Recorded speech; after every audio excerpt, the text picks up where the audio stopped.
All right, everyone, welcome into the press conference here for the European Disc Golf Festival, a PDGA Major. We'd like to welcome Matthias Wood into the press.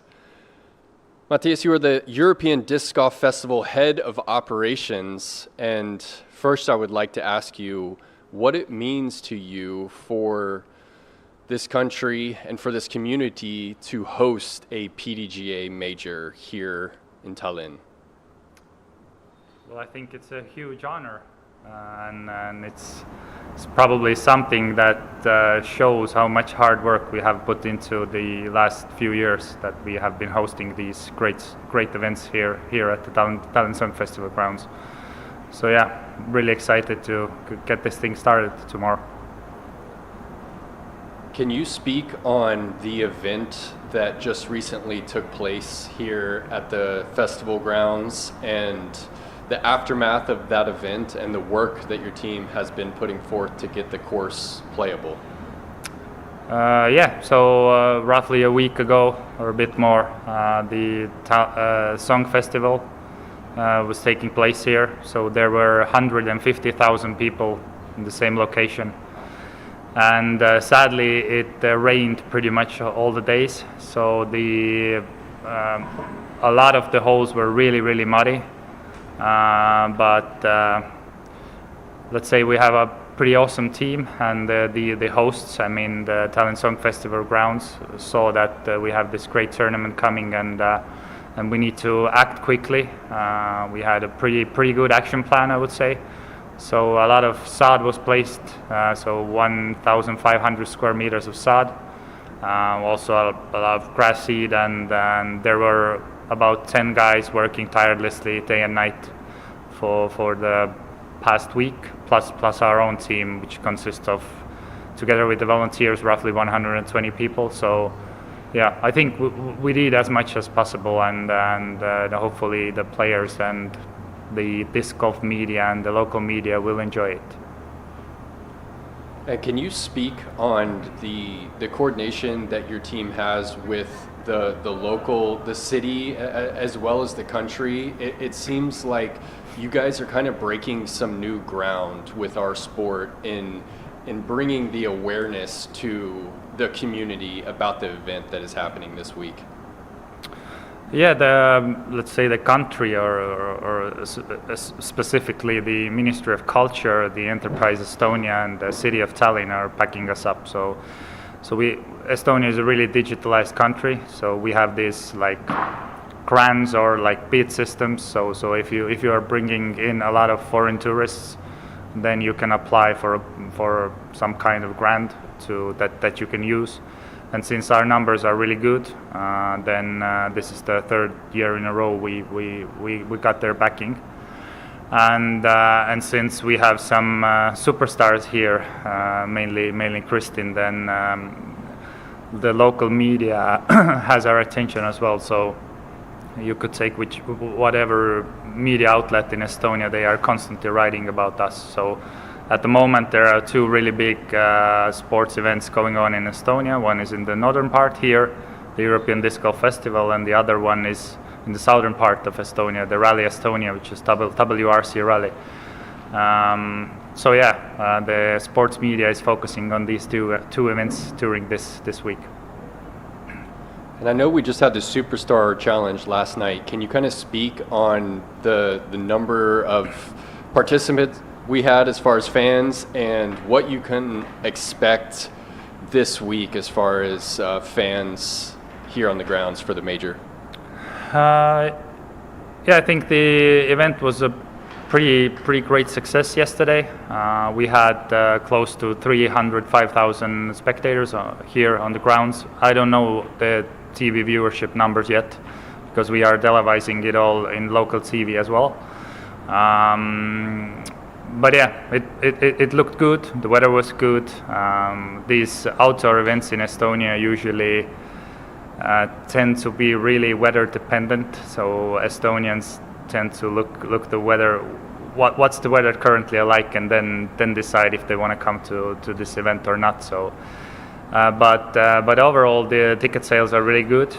We are exceeding last year already, and last year we had over close to 13,000 spectators on the grounds for the 3 days.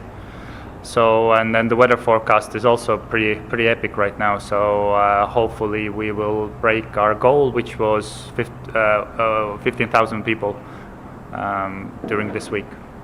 Matthias, thank you so much for your time. Here's Brian Earhart with the Disc Golf Network. Thank you. Matthias, great to see you. Hey.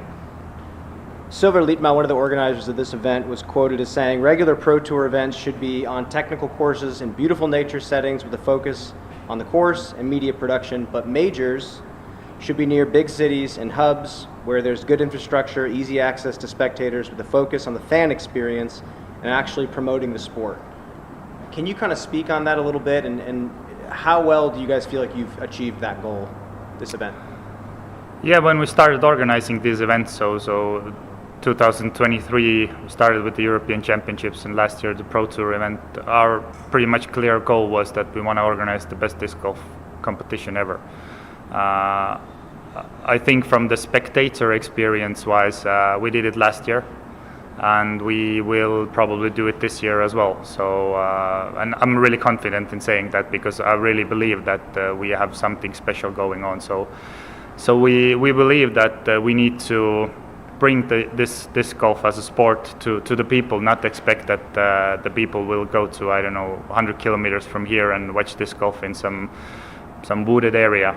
We have great courses in, Kõrvemaa, for instance, that's like roughly 60 kilometers from here. Wonderful place.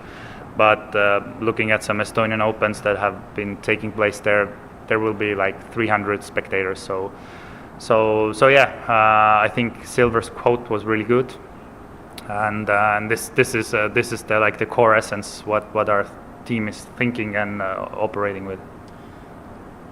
When it comes to this facility, it must have started with a dream from somebody. Can you kind of go back to the beginning? Who had this dream to begin with, and how hard was it to actually execute it? Well, I think the first step was in 2022 when one of the organizers, Silver Kütt, asked Ralph and Silver Liedtma that is it possible to organize the World Championships right next to the Old Town? And then somehow this idea evolved, and we ended up with Tallinn Song Festival grounds. And currently this is a perfect place for us to host these events, and now looking forward, then we already know that we need to introduce a second course as well. So actually this morning together with the PDGA we went sightseeing in the Kadriorgu Park, which is it starts 200 meters from that way. So we have, I would say 100 times more land than here, and we can plan whatever we want to there. So also the president lives there, so it's close to the White House for Estonia's perspective. Well, to go off of that, that's unbelievable to hear. Also heard earlier in the week that this event has a huge budget that was granted to them. I believe you said around $700,000, something like that. Euros, sorry. Yeah. Still an unbelievable number. Yeah. How hard of a sell was it to get that money? Was it just a matter of showing numbers to people, or was it more of a sell from a business pitch perspective? It's a lot of hard work, but we have these awesome companies, the City of Tallinn, the Enterprise Estonia, the Ministry of Culture. So most of the companies that are supporting us have stayed with us from the first event. So we found some new ones, and we're trying to grow the budget together with the everything we are doing at this event. So yeah, I don't know. I think if you get a lot of positive feedback, the numbers are good, you have a clear plan, and then why not supporting the event? So yeah. I got one last question for you. Yeah. There was a lot of talk last year about the course not scoring particularly difficult, but if you take Ricky Wysocki's numbers out, obviously he played phenomenal last year. Yes. How satisfied were you with how the course scored overall, and are you happy with the changes this year? Yeah, I think on one hand it was an awesome story that Ricky played -16. It was, I think, the 4th highest round ever or something like that. But this also gave the disc golf media a bone to chew on. So they were starting to talk that this course is really easy. But if you actually compare the statistics, then you see that in terms of the courses in Europe that we played during the Pro Tour, I think ours was the second hardest after the Tampere course. And we need to take into account that there was pretty much no wind. So as you see, today is windy. We just went and looked how some players were playing, and they were completely struggling because it's a lot of OB. And as soon as the wind picks up, this course will be like 3 or 4 strokes harder. So yeah, and we have made some, I think, pretty good changes to make the course harder. But yeah, it's a closed area. We can't do everything we want to. We can't build hills or dig new bonds or something like that. So we have what we have, and we're trying to squeeze as much out of it as possible. Matthias, thank you so much for your time, and enjoy the week. The show's about to start for you finally. Yeah, thank you so much. And we'll be right back in just a few.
All right, everyone, welcome back into the press conference here. We've got Phil Delaunay from the PDGA, #1 in our hearts. And Phil, I actually wanted a refresher on your background. Before you were working for the Disc Golf Pro Tour, you worked at large-scale events before. Can you kind of refresh us on that? Yeah, so I mean, I was a contractor for many different event companies. I helped along with, some Pepsi events, Marriott. I did 12 Super Bowls in a row for hospitality and incentive programs, did some exhibits and show floors, managed those out in Vegas. And I think something that we're seeing this weekend is when you have more money, you can do more things. So I used to be able to do, or we would work alongside of more budgets and bigger stages and bigger media, bigger speakers and all that stuff, screens, LED screens behind us, and yeah, it's really nice to see here this week here in Estonia. Well, can you kind of enlighten us on how the team here is able to kind of tap into more money and put on an event of this magnitude that we've never seen before? It seems like they have some sort of connection with the local broadcasting network here. Can you kind of touch on that? Yeah, so I think Telia and Delphi, the two local broadcast televisions, they're able to top in there. And I think once you get an event on a national level, you're also able to get some sponsors trickle in a little bit easier. So as in the States, we've had segments on CBS and highlights on ESPN, but we're not necessarily having those in the premier spots. So them allowing to, or like between DGN and having a local broadcast as well, I think that's big and inviting for sponsors, especially in the country of Estonia, to embrace them. And actually, it's easier to ask people for money when you can give them such a big highlight and say, hey, the entire country is going to be watching this weekend or seeing this. And so ad runs and everything else with commercials, I think, is much easier sell. Phil, can you kind of touch on where you and the PDGA see the future for a venue like this? I believe they got the bid for the 29 Worlds. Can you kind of touch on the future leading up to that? Yeah, so next year we're going to kind of rinse and repeat this same venue. And we actually just walked with a couple of members from the PDGA today, the second venue that will be used for Worlds. It's about 200 meters away from here, in an amazing, beautiful city park that walks right by the presidential palace, 2 armed guards right there on the front steps. There's an old art museum from the 1800s. It's an amazing cultural park in its own right, but that will be the complement for Worlds. So in 2027, it's going to be an off year. Likely will be a DGPT event, and then 2028, we'll be able to showcase, hopefully both courses will be ready by then. I think Seppu Paja is designing the other one as well. So that was a mixture of, some open shots, some really nice woods, and should hopefully get us a good complement in what we're looking for, sharing, a little bit of open, a little bit of woods, so it'll be a good championships. Then leading into the World Championships in 2029, we should hopefully be dialed in, all the logistics be dialed in, and just be kind of ready to go and showcase and logistics, planning, volunteers, staff, being able to know what we need in each location. So, can you kind of touch on your thoughts on the course here? I know that they've been putting a lot of work in on the ground after the festival grounds. Do you feel like they've achieved that with all the sod that they've laid down? And can you kind of, pick apart the course from your perspective? Yeah, I'm just going to be quite honest. When I first saw this, I was always like, where disc golf should be played in the woods, it's beautiful, everything else. And then I saw this last year live. I was not on the ground, and I was like, this is an interesting place. However, stepping foot on the grounds, I think this venue is almost like perfect. You have this amazing kind of backdrop where hole 1 is in 18, and then you get lost pretty quickly outside of this building, and you start to just get in a normal disc golf course. I mean, hole 2, 2, 3, like it's all plays perimeter around this entire venue, and you can almost get back to this building within, I'd say, 5 to 7 minutes if you're on the furthest part of the course. But itself, I think they did a great job of designing it, tying it in. Super good spectating experience. The vending, the food, the beverages.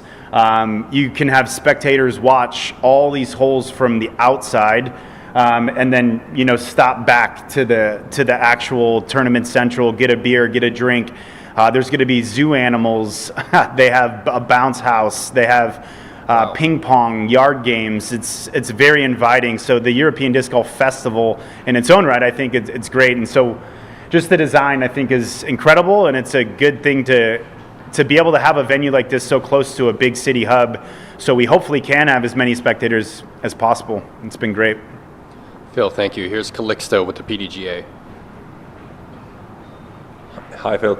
I would like to insist on that spectator experience and the fact that the fairways, the traditional model is following the lead card on the fairways with some volunteers stopping the crowds. But here the model is different. It's all the holes are roped, and there are spectator areas that you can basically chill out in and out, and you're not on the fairway, but you're free to roam around basically all the course. How do you feel about this alternative model of not following on the fairways, but having all the spectators' area defined, and I feel that it's a whole different experience for the spectators. Yeah, I think it's a different experience. I also thoroughly enjoy it. It allows the players to compete inside the ropes, and they did a really good job about getting the spectators as close as they possibly could while thinking of safety. Each hole has a number, of course, but it also has a name from a sponsor.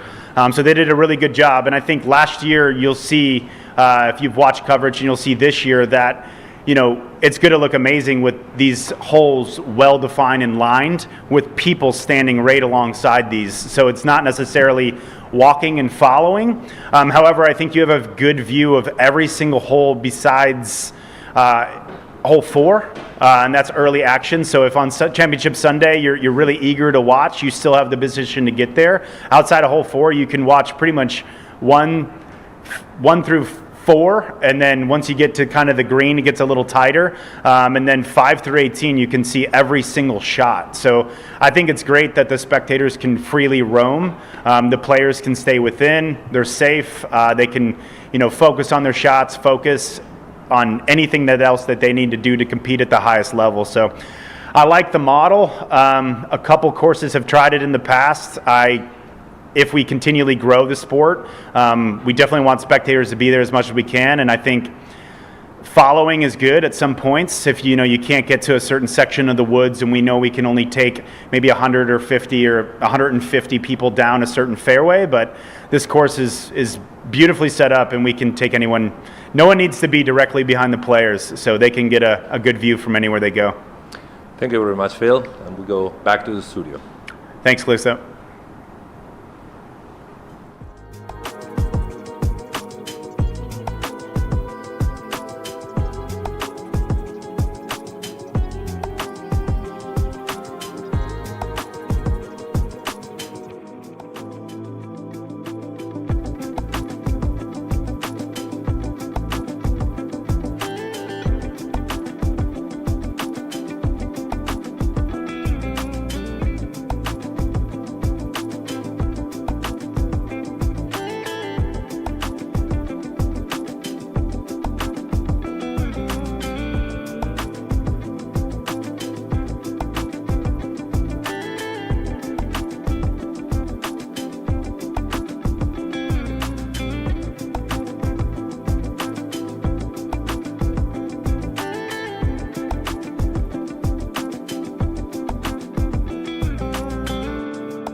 All right, everyone, welcome back into the press conference. Nate Perkins here asking questions for the Disc Golf Network. We got the champion here, defending champion of the European Disc Golf Festival, Ricky Wysocki. Rick, how you doing? Doing good. Yeah, I'm doing good. I really enjoy it here in Estonia, so it's awesome to be back and have a chance to defend a title in a major. That's pretty awesome. You found yourself a sauna yet this week? Yeah, just went to the sauna. We're super relaxed right now, so super relaxed. Kind of took it easy. Played an early round of disc golf this morning on the course, and then had a little sauna spa day today. Can you kind of touch on how you've been able to manage the European swing and the going week to week to week leading into this major? Yeah, I mean, I think that's a big part of it is just the kind of wellness routine of, having ice baths, having, being able to do massages. They have a whole room back here for kind of a wellness routine where you can put on the recovery, equipment for your legs. You can use bands. I did a mobility session earlier this week on Monday. And so there's just a lot of things that I take advantage of to try to just keep the body feeling good, because I think that's the most important thing as an athlete is making sure you prevent injury before they happen, because we're hard on our bodies. Repetitive throwing as hard as you can, and it's tough on the body. So you gotta do everything you can to stay healthy and stay ready to compete.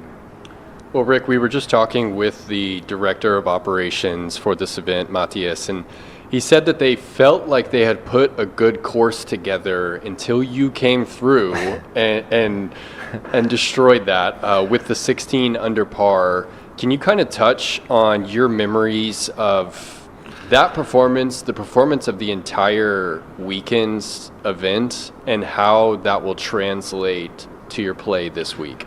Yeah, actually, it's a crazy story that nobody probably knows until right now. But actually, before the final round last year, I was warming up and popped like a rib in my back. I don't know if you've ever done that, but it hurts real bad, and I like couldn't breathe, and I was like panicking. I didn't even know if I was going to play, and so I was like a wounded duck going into the final round. And my friend Ralph, he's helps organize the event. I'm like, dude, I need something to kill this pain because I need to go play. Like I can't do this.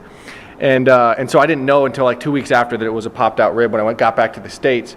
But yeah, I played it and I was limping to the finish line. Like I couldn't throw shots. I mean, I was playing like 20% capacity is what it felt like. So the final round was it ended up being close. But I mean, I didn't even know if I was even going to play. Period at all. I was like, all right, well, this is going to be a unique situation where I'm winning by like 5 strokes and can't even finish the tournament. So that was in my head going into the final round last year, which was crazy. But I was just glad I built up a lead and was able to limp to the finish line and get the win because, yeah, I played completely wounded, like a wounded duck the whole time. Well, when you think about that 16 under par from last year, and I'm assuming you've already played the course this year, do you feel like that number is repeatable with the changes that they've made? I mean, yeah, I was playing really well last year, so I mean, yeah, I'm not going to say that I'm going to be doing that again, but of course, it's out there, and if I'm playing well, I can shoot some of those crazy rounds, and so yeah, they made some changes with OB. There's some changes. I think hole 5, the par 3, is now a little bit different. That's a lot more challenging, and you have a kind of a side slope to the right of the basket and a little bit longer, so a lot more technical. I think it probably plays like 2 strokes harder this year. So okay. For people looking at scores, you can kind of expect that to be the average. I think that'll be kind of where the strokes compared to last year, how it's going to stack up. Well, Rick, my last question for you. We didn't get a chance to speak with you after the final hole back in Crow Call last week. First, I wanted to commend you on your comeback. After the early double bogey on the first, you came back and going into the tee shot of 18, you were still in the tournament. And I wanted to ask you if A, you knew the scores, and B, if your intention was to hit the far end of that landing zone and go for the eagle and seal the deal and not even go into the playoff. Yeah, so I mean, the first that started off the front 9, I've never had so many rollaways in my life. That was crazy. I think I had like 5 strokes of rollaways that were like completely just, I think I hit the koozie and rolled out of bounds on hole 1, as most people saw, and then did it again on like a couple holes, like 4 or 5 holes later. So yeah, I mean, that took a lot of the wind out of my sails. I could have ran away with the tournament, to be honest. The way I was playing, I played well enough. I threw the disc probably better than I did all weekend, even when I shot 9 under. So yeah, frustrating front 9. I think I was 3 over after at one point on the front 9. So I knew I had to just go nuts on the back, and I did. And then hole 18, yeah, I was going for the 3 for sure. So I threw myself into a position the second round that I only had like 480 downhill, played like 430, 440, and I was just thinking about that in my head. That was the spot I wanted to get to, because I felt comfortable with the shot. I'd thrown it the round before, so I felt like I had some feel for that shot. Yeah. Just misgauged the drive, but yeah, I was definitely going for the 3. Yeah. So I was taking the more aggressive shot, and that's kind of what happens sometimes. Rick, thanks for your time. Here's Brian Earhart. Thank you.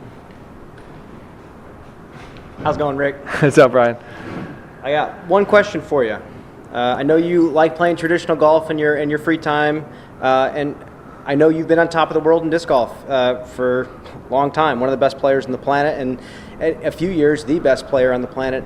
Scotty Scheffler, the number 1 traditional golfer in the world, was recently quoted as saying that he struggles finding the purpose in going out each and every weekend to take down these wins.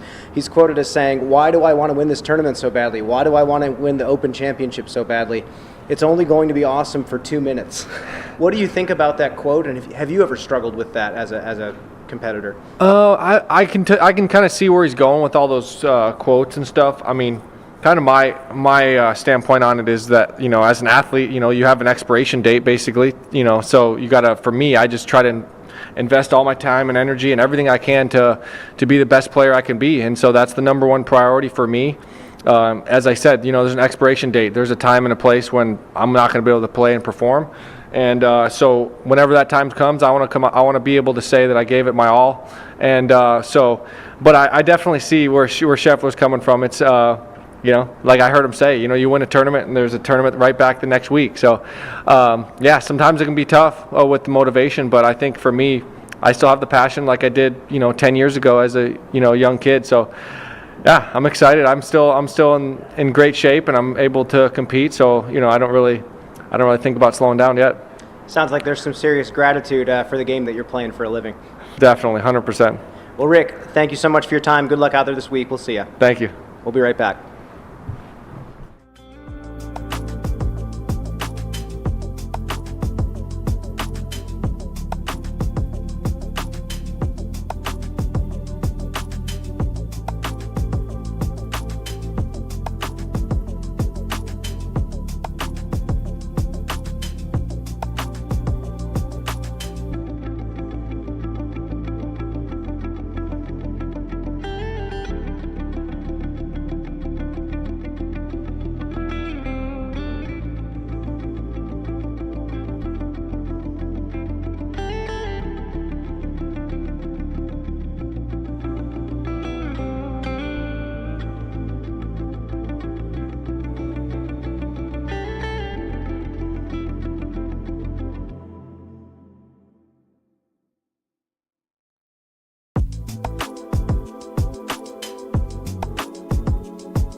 All right, everyone, welcome back in. We're here now with the European Disc Golf Festival defending champion, Missy Gannon. Missy, great to see you back in Europe. How are you doing? Good, yeah. I took a nice little break before coming over here, and I think that's, it just made me so much more excited to play. Not only because I'm back here where I've had really good memories, but just, again, just getting back on the course has just been a really, really great thing. Can you kind of touch a little bit more on the intention of taking such a break? Yeah, you have to listen to your body and your mind. It's really tough to take the competitor out of you and just be like, you know what, as much as I'd love to be at the Discmania Challenge or to be in Norway again, it's such a long tour and it's such a grind, and you just have to take care of yourself. And I think that I was just really trying to think about myself and think about the long haul. And I think I'm really proud of my decision to do what I did and take some time off before this European stretch, especially with the majors back to back. And then I'm also going to China for the World Games. So it was definitely necessary. Well, can you kind of touch on how the time off has impacted your game? I'm assuming you've had some practice rounds this week. How's the game feeling? How's the drive feeling? And how's the putt? I'm definitely a little bit more sore. I played a little bit during my time off, a few rounds, but I can feel the amount of throws that I've already made this week, but I still have time to relax, and I've brought enough tools over to be able to still do my rehab and stuff like that. So feeling great. It just took a minute for my muscles to kind of remember that we're throwing hard out here, but I think the bigger thing is just now I'm mentally just more excited to be out on the course, and letting that FOMO kind of like fuel me to come back into playing was really key for me. And can you kind of touch on how returning to a venue that you've won in the past, most recently you won last year here, how you're able to kind of recall some of the golf from last year and utilize that with your game plan this year?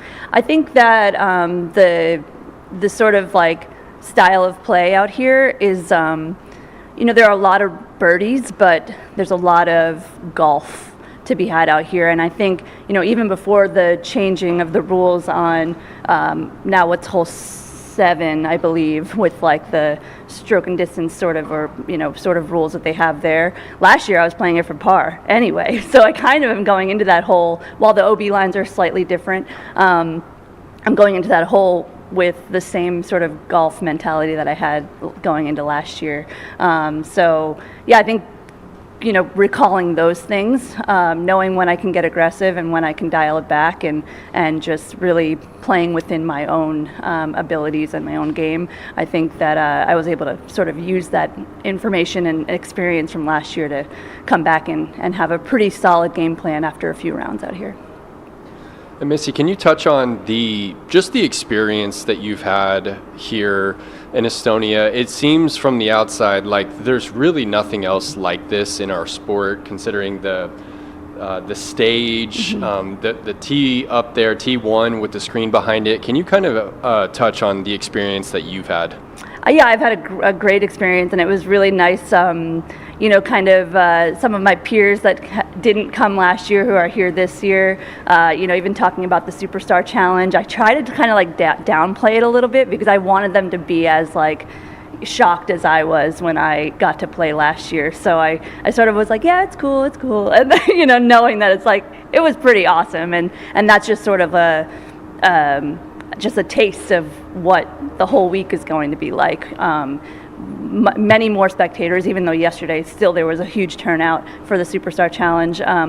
But yeah, just trying to, just take it all in. I think that last year was like a shock, and this year I'm prepared for it, but I'm still excited about the environment that we're able to play in here. Not only the history of these grounds, but also just the experience that I had last year, and just being kind of blown away by how the organization of this whole event really took place last year. And yeah, I can only imagine it's going to be the same, if not better. Missy, great to have you back on tour. Here's Brian Earhart Thank with you. Network. Hello, Missy. Hi. I got one question for you. Okay. Earlier, we were talking to Matthias, Director of Operations here at this event, and he was reflecting on something that Silver Letma, who also organizes the event, said that PDGA Majors should be way more about the show and the infrastructure and showing the outside world what disc golf's all about, rather than picking the most perfect course and tailoring it that way. What are your thoughts on that compared to Disc Golf Pro Tour events? Yeah, I think there's a place for all of it. I do feel like, if you're going to have such a massive amount of attention on the spectator experience, that's great. But I also think that the way that it's done here, where you're still sort of center stage, because all of the spectators are sort of behind the ropes, and in terms of ropes, it's like literal fences, where it's still a really great experience for both the player and the spectator. So I think, again, there's room for both. I obviously love playing a variety of courses, and so sometimes they're not going to be as good for spectators, but they're beloved courses. So I think that, again, there's room for both, and I don't mind having the variety on tour. Well, it sounds like this is just the beginning for this area as well. Bigger and better things coming. But let's zoom in on the course this year. There have been some changes. What, for people maybe who haven't seen this course played before, what should they expect?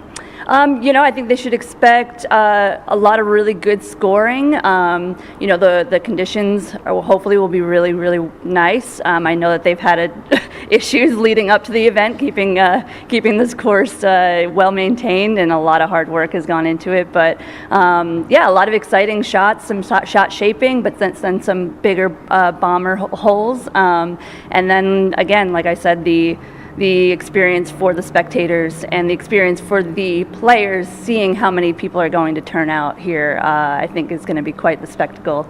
If it was anything like last year, I'm sure it's going to be even bigger. Well, Missy, I got one last quick question for you. Go a year ago when you won this tournament. Now back here. How different of a player are you just from a gameplay standpoint? What categories maybe have you improved in that maybe other people might not see? Really just, you may not know, but I think I'm leaning on some more overstable stuff. I'm able to kind of shape shots a little bit better than maybe I did last year, a little bit more distance, but really I'm just slightly improved Missy Gannon that they've seen in the past. I'm just going to try to throw the best shots that I can, and you'll probably see a lot of captain's thrashers. That's all I can say, really. A slightly improved Missy Gannon. Scary for the field. Good luck this week defending your title. Thank you. We'll be right back.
Well, first things first, we are gathering all our positive energy in this stage so that whatever happens with your foot, may these good vibes help heal quickly. We all want to see you back happy and full of energy to the important events coming up. Preparing a speech about someone is not that easy. Doing it twice in a row is even harder. But 3 times without repeating yourself, that's a real challenge. At least there is one change this year, a new last name. That helps a little. I asked myself, what defines a true champion? Is it the wins? She ended 24 seasons as she started 25, with multiple elite victories and a similar scene in some of them. A close final round and Silva Saarinen swallowing the bitter pill of seeing victory slip through her fingers. Even the celebrations were quieter than usual by the mixed emotions of the moment. And then came the Ale Open in Sweden, same contenders. But on that occasion, Silva showed her best game, shined brightly, and finally achieved a well-deserved victory. And on that 18th green, magic happened. Neither her caddy and soulmate Jenny Karpinen nor the TD had time to react. The first person to rush over and hug her was her rival. Tears of joy began to wet Silva's glasses, and the photo of the two women embracing quickly circled around the world. A few hours later, she was back on the course, caddying for her husband, Silver. We walked down the fairway together and I said, you know, what you just did on that green made you a greater champion than even if you had won. She asked me, what did I do? And I replied, you did nothing and you did everything. We all noticed the sincere joy you felt at your fellow players' victory, even at the expense of your own triumph. That image will remain in our memories forever and has made you an even greater champion. And then she smiled. Ladies and gentlemen, it's my honor to present for the third year in a row the PDGA Europe FPO Player of the Year Award to Miss Christine Latt. Thank you. Thank you. Can I just give you a hug? Oh, thank you so much. Thank you so much. That was beautiful, beautiful speech.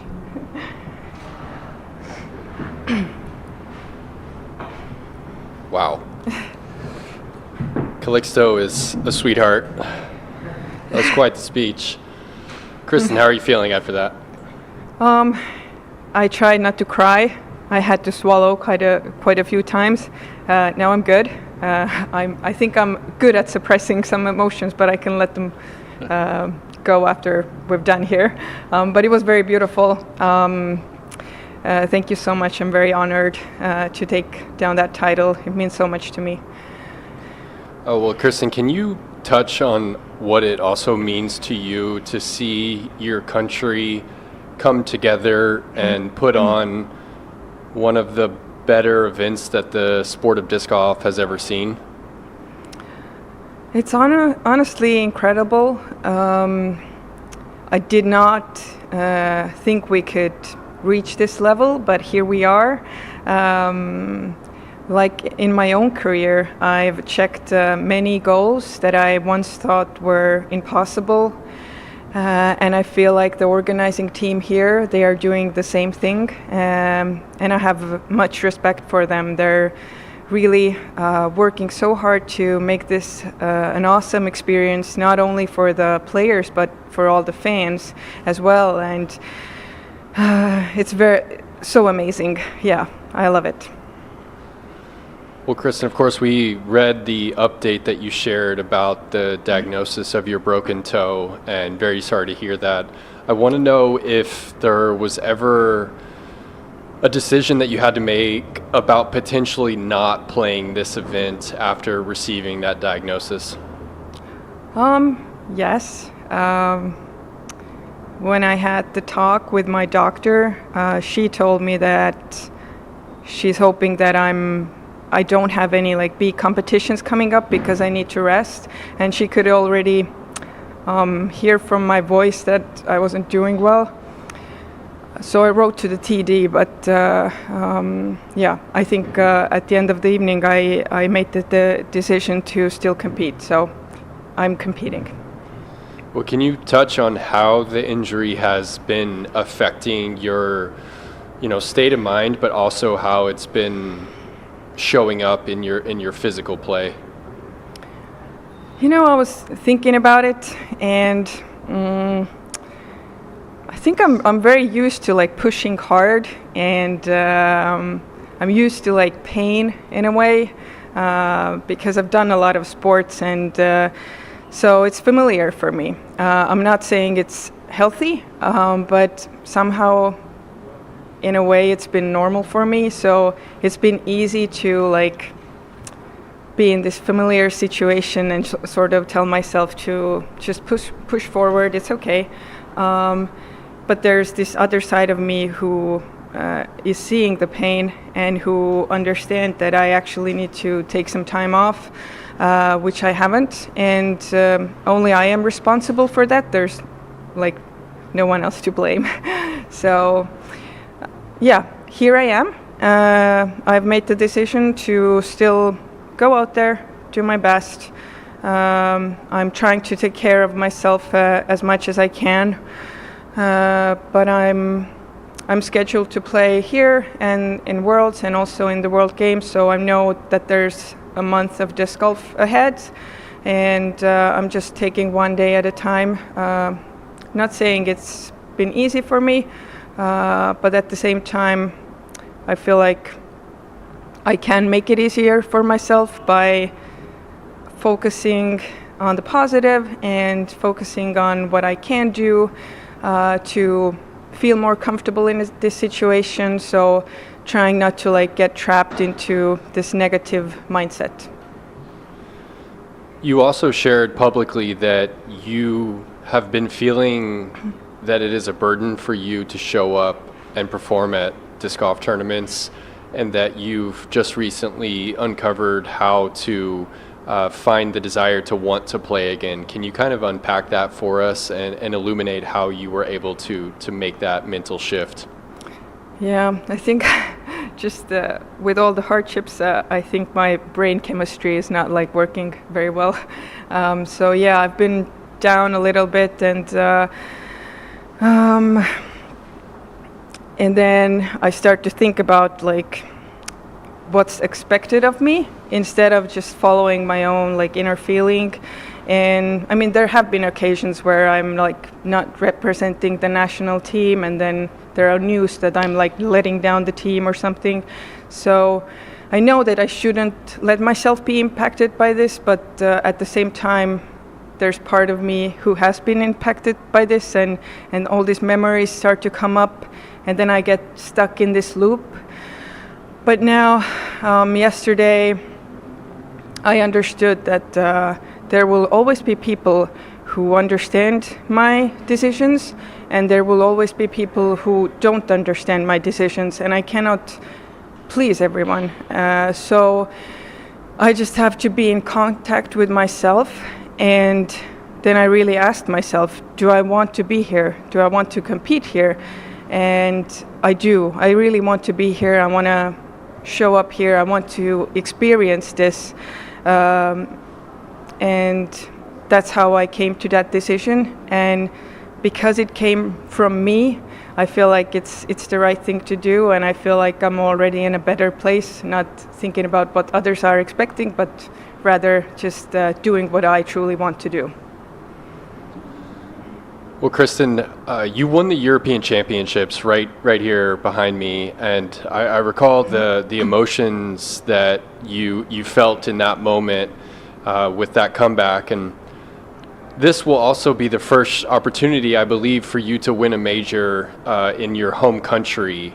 What would that mean for you to win a major here in Estonia? Probably similar as winning European Championships.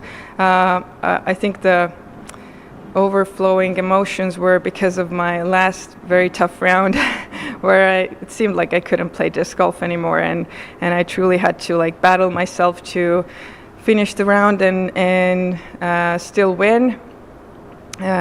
So that was pretty crazy. I'm hoping that the same thing doesn't happen, that I'm having such a hard time on the course. But at the same time, I will accept this experience as it comes, however it will unfold. And if I have a chance at winning, of course I'm happy, but if I don't, the world is still beautiful, and I'm still getting to be here in my home country, play a major in front of an amazing crowd, and just take it all in. Thank you, Kristen. Congrats on European Player of the Year last year, and we're happy that you're playing this week. Here's Brian Earhart. Thank you. Hi, Kristen. Hey. Going along kind of with what Nate was saying, it feels like you have a couple options. You can take the rest, or you can try to tough it out and tough through it. When you make those decisions, how much of that decision is from your position as a role model for disc golf fans or people that look up to you, or how much is it based on what you truly deep down want as an athlete? Well, making the decision this week, it came from a place what I truly want. And I feel like if I'm making decisions based off of my inner feeling, it can never go wrong. And it will always be the best model for everyone else. But if I'm making those decisions based off of other people's perspective or expectations, which I actually never can truly know because I cannot see inside the other person's head. I can only assume in my mind. Then I feel like I'm on the wrong path and I'm not a good role model. So I feel like right now I'm doing a better job than I did like 4 weeks ago. Well, Kristen, this is my first time here on the grounds physically today, and I feel just so proud to be a disc golfer walking these grounds. When you first found out that any big disc golf tournament, European Championships, whatever, was going to be here at the festival grounds, what were your feelings when you found out the news? It's pretty grand, of course. I mean, I've played here like many years ago as well because we've had some like C tiers here, and it has always felt very grand. But right now they're putting on a big show for us. They're really putting in so much effort, and I can see all the people working so hard and making this experience great for all of us. And this just shows how much dedication our disc golf community has, and to how many lengths they're willing to go to sort of put disc golf on the map and show how great disc golf is. Because I feel like this experience is not only good for disc golf fans, but just for people from the street. I think they can have a very good time here, even if they don't know anything about disc golf. So I think this is the great thing about this place. Well, I got one last question for you before we let you go. I know you've been playing through injury. The broken toe is a terrible thing to play with. I've experienced it myself. It's very frustrating. With that, have you thrown any shots recently since the injury that have made your soul sing? Any shots that you felt really satisfied with that stuck with you so far? I mean, last week, the last 2 rounds, I think I was throwing the disc so great. I think these were the best rounds of my driving ever. Just the putting was off. But there was one shot where on hole 12 where I measured one of the trees by the basket. It was 143 meters. And I was like, okay, if I put it on a flex line, I can be inside the circle for an eagle look. And I actually executed. Like, I was like, what? How crazy is this? So this was pretty insane, and it made me very happy. So that's why I'm asking you this, because I remember back at PCS, it was hole 13. It was one of the best distance drives I've ever seen you throw, and the disc rocketed out of your hand. Yeah. But you had told everyone that you'd fractured your toe. Yeah. Did something click in the timing because of the injury, or what's changed? I don't even know. Maybe in a way it was like, I don't know, helping me focus. But I feel like actually the putting struggles have helped me focus more on my driving and my upshot game. I think I have improved in that section of my game because of that. So now I'm just trying to bring it all together. But I've been on painkillers. That's my secret. That's the secret for extra distance. Kristen, thank you so much for your time. Good luck out there this week. Enjoy it. Thank you. We'll be right back.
All right, everyone, welcome back into the press conference here. We're here now with Evelina Salonen. Evelina, you're coming off 3 wins, and you decided to take the week off, take Krokal off. Can you, again, touch on that decision and how you feel your time off has treated you?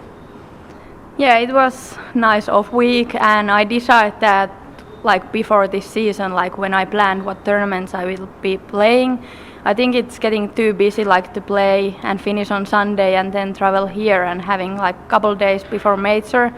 So I wanted to focus more on this major, and I think this is more important for me. Can you kind of touch on how you have, developed that insight over the years with your experience? You're able to look at the schedule in advance and decide, this might not be right for my mental and physical state. Yeah, I have been touring so many years, and I think seasons are getting longer and longer. So it's pretty simple for me when I look those schedule and like just doing longer stretch in start of and end of the seasons, and just trying to play these European events on summer. When you take a week off, do you pick up the disc at all? Yeah, I did. Did you play more paddle or more disc golf? I think I played more golf, then paddle, and then disc golf, and also CrossFit. But I have so much time, so it's like I have time for every sport. Well, Evelina, you're the defending world champion, and currently there's no one in the world that throws the disc better than you. Coming into the major this week in Estonia, what do you think you need to do to take this one down? Here's so much OB, so I have to keep it in bounds and decide, do I want to go for it or not? Like, there is so many holes where we have to think about more, and I know that I'm like in good position if I can make some putts. It's always like question of that, and it's getting pretty hot, so we'll see. Well, I can't imagine a hole out here where if you're laying it up that anyone else could possibly go for it. What holes come to mind, spots where you might actually lay up? Hole 7. I think double like Mando? No, before that par 4 island hole. Yeah. Like I think I can go for it, but there's like low branches, so and I have to throw from like to uphill, so it can get like pretty risky because you have to throw from the like you can't go to island if you go OB long, so you have to rethrow typically. So yeah, maybe that one. So you make that decision after the drive and whether or not you feel comfortable to go for that tricky island. I have been trying to lay up on practice rounds, but I know when the tournament starts I want to go for it. So we'll see where my like first drive lands. So yeah, if I can get it far enough, then I might have a chance. Well, there's been some moments this season where you actually have found your putter, and then there's been some moments this season where the putter's left you for a bit throughout the round. And, you take a week off. How much of the time when you're golfing do you devote to working on the putt versus driving? Yeah, usually I'm just playing rounds and then like practicing putting. I'm like almost never doing field work. I think like for me it's just too boring. Yeah. But yeah, I know that I have to putt more, and I'm always expecting like perfection from myself, but I know that it's not possible on the putting green yet, because like coming out like for those mental things you can't fix it like that fast. So I'm happy on those rounds when I have been putting well, so I know that it's possible, but there is also those rounds where I have missed way too many putts. Well, this week and in a couple weeks, we have something very interesting that I don't believe we've ever seen at the PDGA before. We have back-to-back majors, and I want to ask you, how are you able to put all of your effort in this week, knowing that you have the World Championships in your home country in Finland in a week and a half after this event is done? Yeah, it's getting like crazy, and I think like even this whole stretch, like from US Women's, we have major, European Championship, Pro Tour event, and then 2 majors. Like I think this is most important stretch of the season, and just like luckily we have off week after this, so it's not like actually like back to back, but I'm still thinking about Worlds, I think almost too much. But I think when this tournament starts, it's easy to focus on this one, and everyone knows that this is major and it's big, so yeah, I think I'm able to focus on this one too. Evelina, thank you so much. Here's Brian Earhart. Thank you. Hello, Evelina. Hi. A couple questions for you. I was talking to you a couple weeks ago, and you mentioned that this season you're playing the game of disc golf a lot more relaxed than in previous seasons because you've gotten some of those big wins off your chest. And it makes me ask you a question. Before you got those wins, did you feel a ton of pressure on yourself to get them and prove yourself? Yeah, of course. And like when I started to play, I was like so young, and it felt like I almost like won already everything possible except Worlds.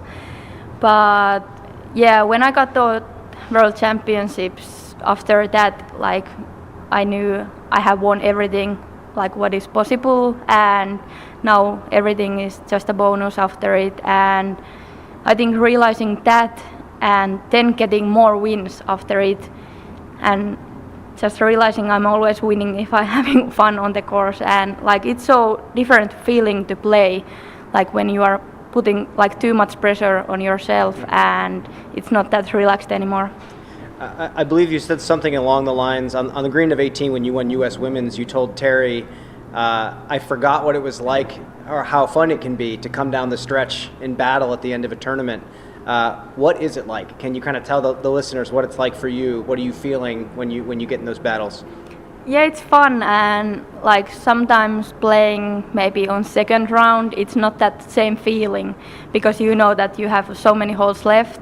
But when you are battling about that win and getting that feeling that there is like no different, like no, I think only outcome what is like coming, you are going to win. And I have never feeling that way, but it's so weird for me because I'm sure that I'm going to win and everything works. So it's like fun, and I have never been like too confident with my game. I'm always thinking that I'm going to lose every event and I can throw like that, and suddenly getting like those feelings that I got this, like it's new for me and it's pretty fun. As they say, Zen mind, beginner's mind. Evelina, thank you so much for your time. Good luck this week. We'll see you out there. Thank you so much. We'll be right back.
All right, welcome back into the press conference here, European Disc Golf Festival. We're here with Gannon Burr.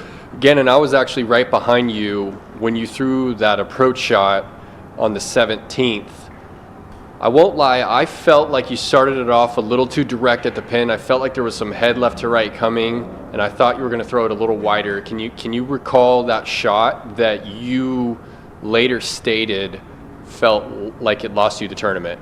Yeah, it kind of set it up. I was making a pretty crazy push. I, played fine the first couple rounds, but I started off round 3 hoping to, I was 6 off the lead, I believe. So I knew it was going to be a long shot, but I've done it before. And I think I bogeyed 2 of my first 3 holes. I was like 2 over through 4, and I told myself, like, I pretty much have to go almost perfect out. And I birdied 10 of my next 12, and that's including 2 insanely hard holes. To put myself in position, I throw a perfect drive on 17, and I'm throwing my up shot. And I've been really nervous this entire time, and I get up to that shot, and I'm 190 feet away, and I not necessarily was counting it in my head, but like because I had, I was on an insane birdie streak, I don't know, I wasn't too worried about it, I guess, which was probably my mistake. And I have to know that the right side of that green is pretty fast, and it tends to skip out if you hit there. When I threw it, when I left my hand, I didn't hate it that much. Like I knew it wasn't exactly the width I wanted, but I thought it was fine. I thought it was gonna pretty stall out and die just because it was such a short shot, and it never did. It just hit the right side of the green, skipped out, and I honestly couldn't believe it. It just didn't even feel real at the time because I don't know. I just was making such a good push, and I had just watched the lead card throw out of bounds on 16 all over the place, and I knew wow, I'm really in this right now, which is pretty crazy. And just as quick as I was.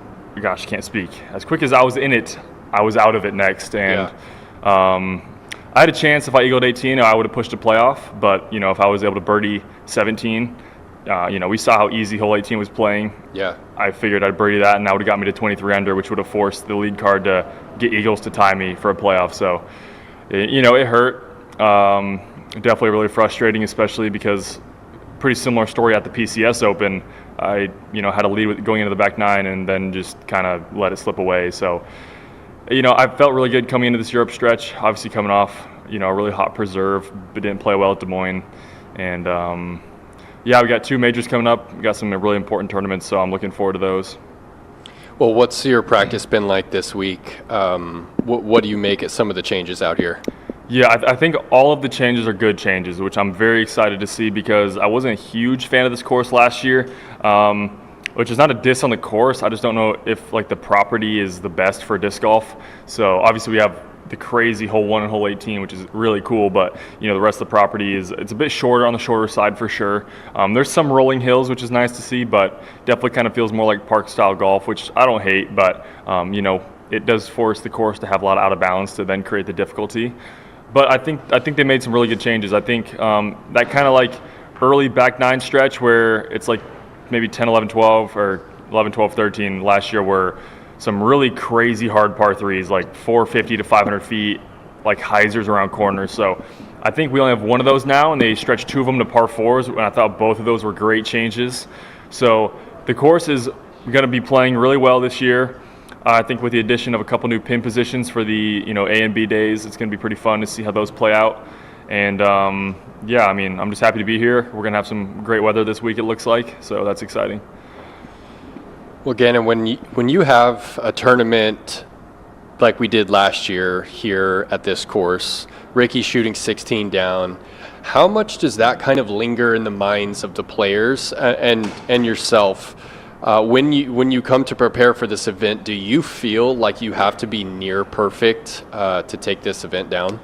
I don't think so, and I think it's kind of been the theme the last couple events. I've set a number at what I thought was reasonable in practice. Last weekend at the Croco, I shot 12 under with a couple missed putts in a practice round where I honestly wasn't really feeling that good. And so it's I expected the winner to be at least 30 under, and it only ended up being 23 under or 22 under. So it's I had someone ask me if they thought someone would get to 50, and I'm like, there's just no way. that would be some insane disc golf. But I would expect how every major works. It seems to be if you average 8 under par, you pretty much win the tournament. So I think it's going to be just about surviving, and obviously Isaac does that very well. He's kind of the king of that. So I think I'm just going to not be too stressed out, because I know I can put hot rounds down out here. It's possible for sure. You can catch fire, and I think you have a big advantage as a little bit of a further thrower to go bigger off the par fours and give yourself less than 250 in every par four. So I think as long as my driving's feeling good, which it hasn't been, but I've been working on it a lot recently, so I'm hoping that will show up tomorrow in the game time. I think we're probably gonna be looking at potentially high 30s to win this tournament. Cool. Well, Gannon, what have you learned from your previous experience playing in Europe that you're able to utilize for these upcoming majors? Yeah, I don't know. It's definitely a bit of a different atmosphere for a lot of the United States players, but then you also have players like Ricky and Paul who have been here for a long time. And I even found out Eagle has been even to Estonia a lot, which is kind of crazy. I didn't even know that. But you have to know that those players sometimes they feel a bit more comfortable on courses like that. But I don't mind being a new player, because I think you don't have these, unrealistic expectations that you put on yourself.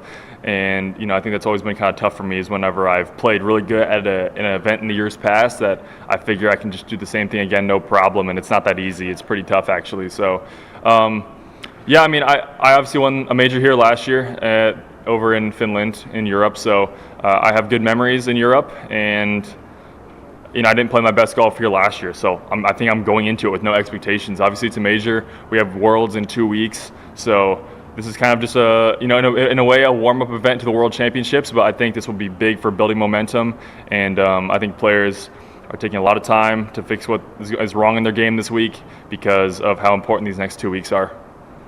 Gannon, thank you for your time. Here's Brian Earhart.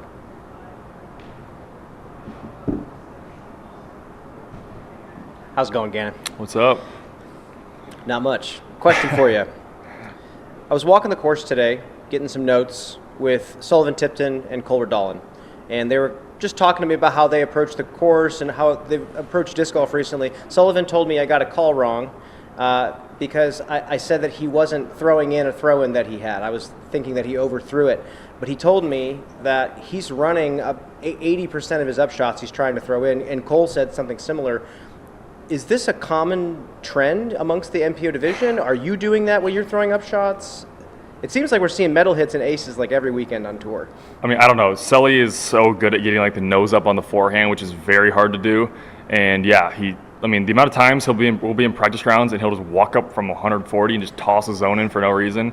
It's pretty stupid. I think we were playing in Florida this year, warming up for the tournament, and he hit 3 or 4 100-footers in a row. And I'm like, that's not even possible. How do you do that? So I don't know, though. I can't really speak for the rest of the field. I don't even think I've ever tried to make an upshot, ever.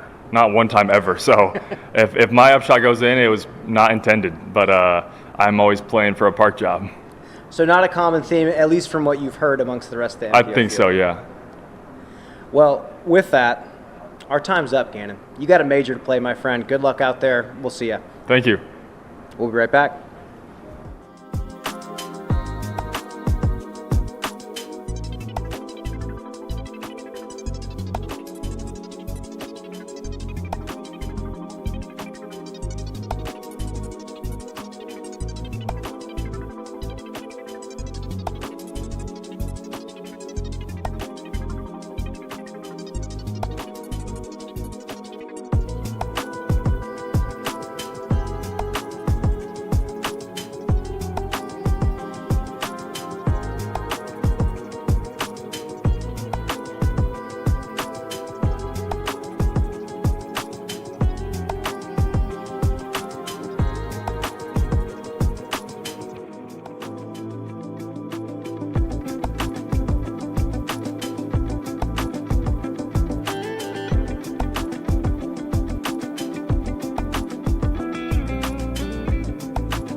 All right, everyone, welcome back into the press conference. We're here with Benjamin Callaway, Ben, you're coming off a dub, first of your career, took down Krokol.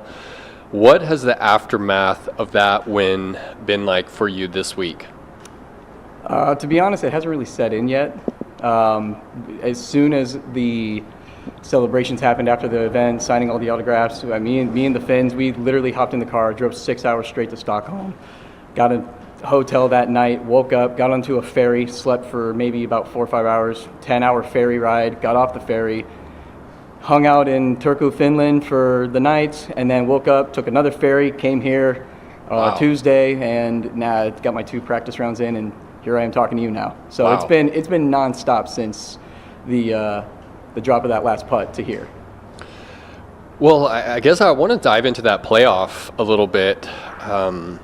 Actually, I want to take it back into regulation because I didn't get to talk to you, in those championship interviews. It's all happening so fast. I want to talk to you about almost every shot, Sure. know, and maybe we can sit down on the Jomez podcast with Brian and I one day, and we could really dive in because I want to ask you why you were going for the big shot on 5 each day, even though I had bit you before. But I want to talk to you about 17 because it looked like at the moment, like your arm had turned into spaghetti or something, and the disc was not coming out where you wanted it. You released it a mile early, and it was so OB that it actually hits the tree, goes vertical, and rolls out. I mean, it's so interesting because it feels like the course gives and it takes away, right? And earlier in the round, and many times in your career, you've had moments where it was taken away, right? Yeah. I feel like you had a spit out at Jonesboro that ripped the win away from you. And you had a spit out here on the 6th, your perfect putt. Yeah. For me, at least I thought it was. What were you going through on the 17th? Can you kind of elaborate on that? Sure. So on the tee, I had that same red nuke that I've been throwing pretty much all weekend long. But the final day, I don't know if it was just nerves, but it was flipping up in some holes where it normally wasn't. And I thought I read the conditions pretty well, but so I thought I was being too critical of myself. I thought just smooth it out there, kind of like Rick did on his shot. And then I guess I just didn't make the decision in my head, or my body didn't make the decision, and then it came out early and got very fortunate on that tree kick. But that, I felt so confident throwing it all day, and then that moment was just very, very lucky for me, really, to be in bounds on that tee shot. Well, can you kind of talk about the approach there and the emotions that you felt after when you missed the island? Yeah. So the option, now that the tournament's over, hindsight's 20/20, but that upshot, I could have laid up and played for par. If I had birdied 18, then I could have won the tournament outright. In that moment, I wasn't thinking about that. I was just thinking that I know that Kuba and Mauri, they're shooting hot. They're probably going to birdie 18. I can't assume that they're not.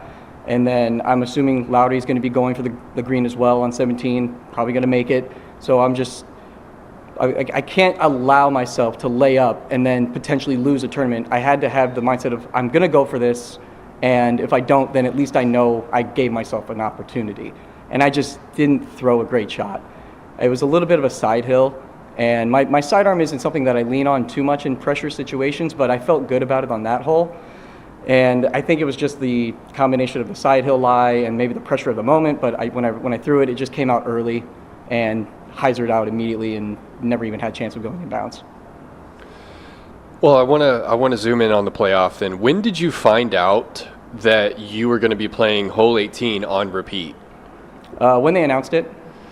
Was that after the final putt had dropped in regulation? Yeah. So you didn't know beforehand that it was going to be 18 on repeat. What was your initial reaction upon finding that out? When I found out 18 was going to be the hole, I was very confident because I had been birdieing that hole. Even though we only had one day to practice it, I felt very confident in the shots that I was throwing. Obviously, it's like Stockheiser, but I mean, when you have to throw those shots on repeat consistently, sometimes it can be, a little bit difficult. But the approach into the green was also very easy for me. A lot of guys were going forehand, which I tried it and I didn't mind it, but I felt like with the zone that I was throwing, it was so much easier for me to just judge that distance. So when I found out it was 18, I was like, I mean, we're probably going to be here for a while. Yeah. Because I was not going to go anywhere. Yeah. Well, you didn't have what seemed from the outside, you didn't have a pressure moment during any of those playoff holes until the 5th round of the playoff. Right. When you had about a 6-7 meter putt. Can you kind of talk about what's going through your mind during that putt? Up to that point, it's been like maybe 40, 45 minutes, and I hadn't really made a putt because every shot that I had was just outside, Bullseye, if not in the bullseye. But my putter felt fantastic that day. I think that's pretty much what won me the tournament. Is I made so many clutch putts that final round, and when I stepped up, I just trusted my process because I work on my putt a lot. I do a lot of putting practicing, and when I stepped up to it, I was like, I'm going to heart this. I even asked, right before I stepped up, I actually asked Kuba, I was like, is it me or you? And I thought it was him, but he said me. And I was like, all right. I just stepped up and jammed it. Wow. Well, Ben, it was emotional to say the least to see you win. It was a big honor to get to speak with you on the green right there and to see you, look the camera in the eye and talk about your family back home. I think that stirred up a lot of emotion in a lot of people. So big congrats on that victory. And as you said, you're right into another tournament this week. Big travel day. How do you feel like this course is setting up for you thus far? The 2 practice rounds that I've played, the front 9 is definitely a little bit more forehand friendly that I've noticed with some of the shots, which is something that I don't, like I mentioned earlier, don't really lean on it too much. So I'm probably going to be throwing a lot more flippier fairway drivers, mid ranges. But the back 9 I feel very confident in. I feel like I could score pretty well on there. So as long as I can shoot okay on the front and then scorch the back, I feel pretty confident with a good score coming out of here. Good finish. Ben, thank you for your time. Here's Brian Earhart. Thank you, Nate. Hello, sir. Hello, Mr. Earhart. A couple of questions for you. When you play that hole 18 on repeat, 5 times, did you start to feel like you were losing your mind at all during that playoff? No. That's it? I was pretty locked in. Like as soon as I heard that we were going to be playing hole 18 on repeat until the winner, I immediately locked in, and I did not leave that state until Kuba missed his putt. How long was the decompression mentally after you took home the win? Instead of making decision after decision after decision to just being still. I think I was so hyped on adrenaline afterwards that I felt like I could have went and played another 5-round playoff. Honestly, I was just so hyped. But like obviously right after it happened, like it's just the weight of the moment finally happened. This is what I came out on tour to do. Like win a tournament, maybe multiple tournaments, whichever one it may be. It doesn't matter. I was determined to win one, and like that feeling of finally accomplishing it was just. I don't know. It felt like air was just being taken out of my body. It was such an incredible moment. Well, Ben, one last quick question. What would it mean to win a major now after your first win over there in Norway? It would cement me in disc golf history. So if I were to win a major, that would be, obviously a dream, and I would love that. Ben, thank you so much. Congratulations on last week. We'll see you out there this week. Thanks, Brian. We'll be right back.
All right, welcome back into the press conference. Our final guest of the day, Holland Hanley.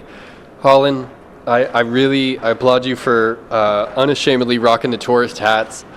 This trip, you had the Norway hat on last week. You got the Estonia hat on. I guess it was maybe some good luck for you last week in Crow Call. Talk about it. Yeah, I mean that was my bet. It was like if I wear the flag, maybe it'll bring me some good luck, and I got the win, so I think that means I got to keep the trend going. So I just picked this up today in Old Town.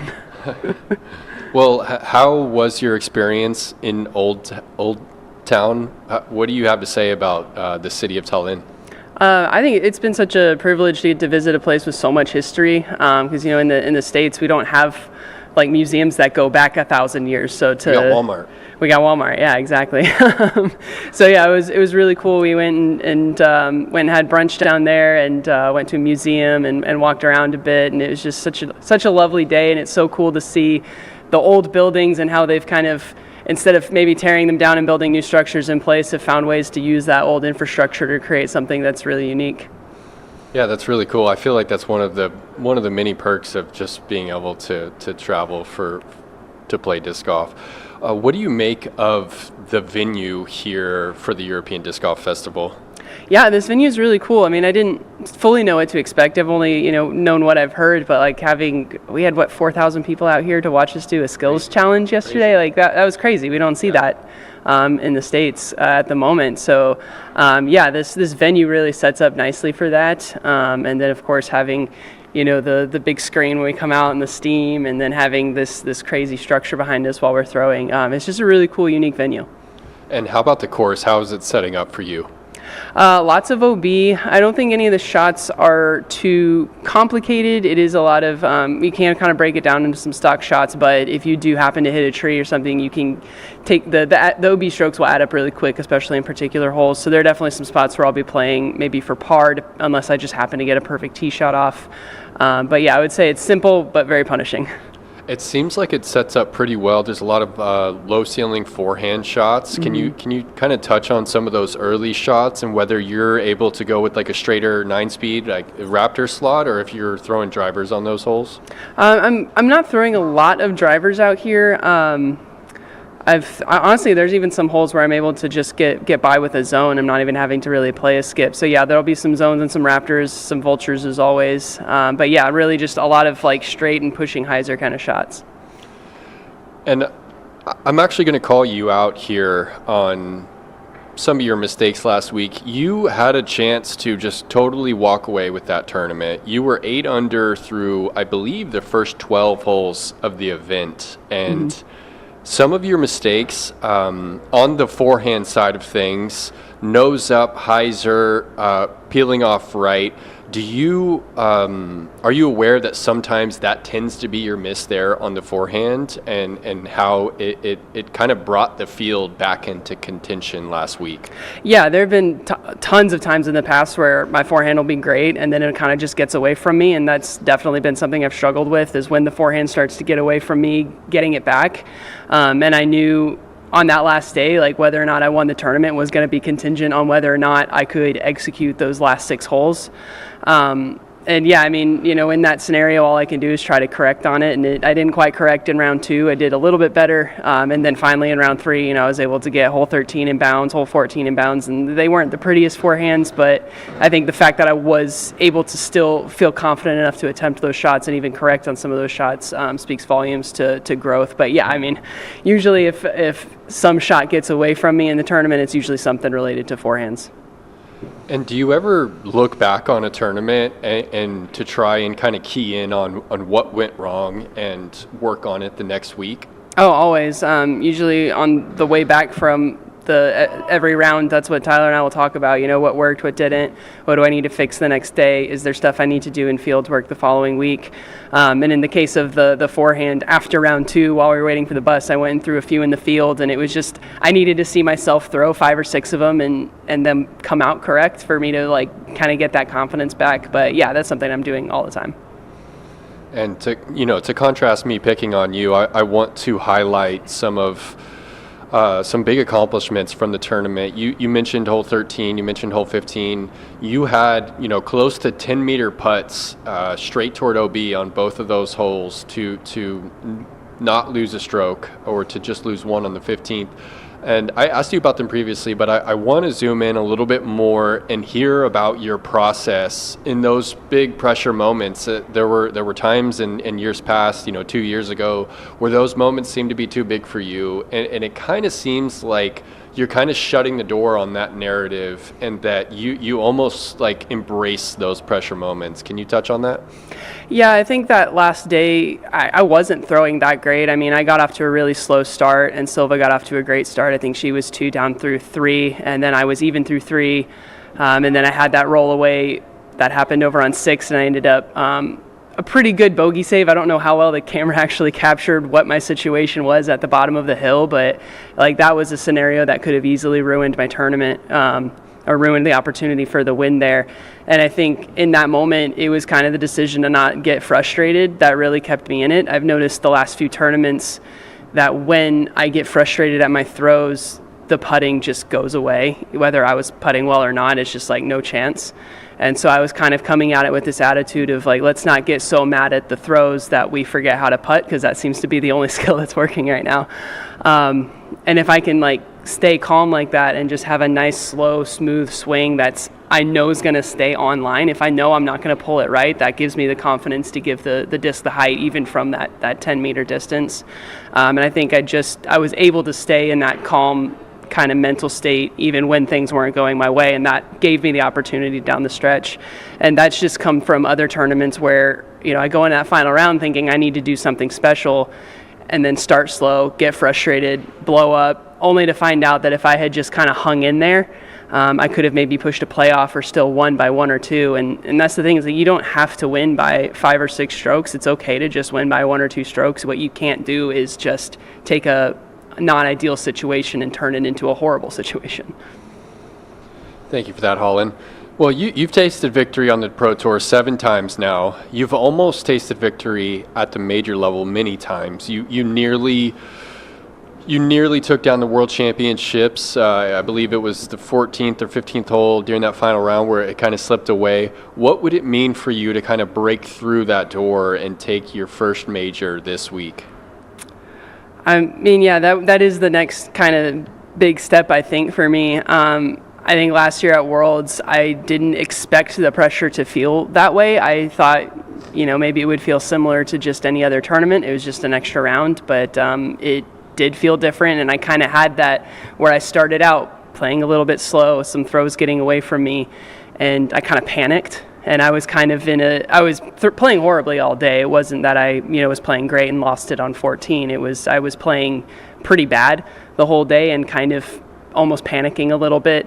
So I think it's going to take, learning from that situation and just staying in it and staying determined and not worrying about how I'm projecting the thing to finish, but just trying to stay and give each, shot my best effort. And then, yeah, I mean, it would be crazy if I can manage to pull it off this weekend or next. Well, this week and in a week and a half, we are experiencing something that we've really never experienced before with the PDGA. We have back-to-back majors, right? Mm-hmm. How are you able to put your best foot forward for this week's major, knowing that the World Championships is just going to be a week and a half after this? Yeah, I'm definitely trying to manage kind of how much I'm practicing and trying to make sure I don't kind of overextend myself this week so that I don't want to feel burnt out or too tired going into Worlds. So I feel like I put a lot into preparing for Krokol last week. It was a lot of extra walking with, not having a car to get around. And so I feel like physically I'm a bit tired this week, so I'm kind of backing off a bit. In the hopes that I can have a good performance this week, but still like really have a good performance in a couple weeks in Worlds. So it's really just making sure physically I'm in the best spot I can be, mentally I'm in the best spot I can be, and usually if those two things are good, I've got a pretty good chance. All right, Holland, thank you so much for your time, and we look forward to the 4-round show this week. Best of luck to you. Thank you. All right, everyone, that is a wrap on today's press conference from Brian Earhart, Nate Perkins, Calixto, the Disc Golf Network, and PDGA Europe. We'll see you tomorrow morning for the FPO round.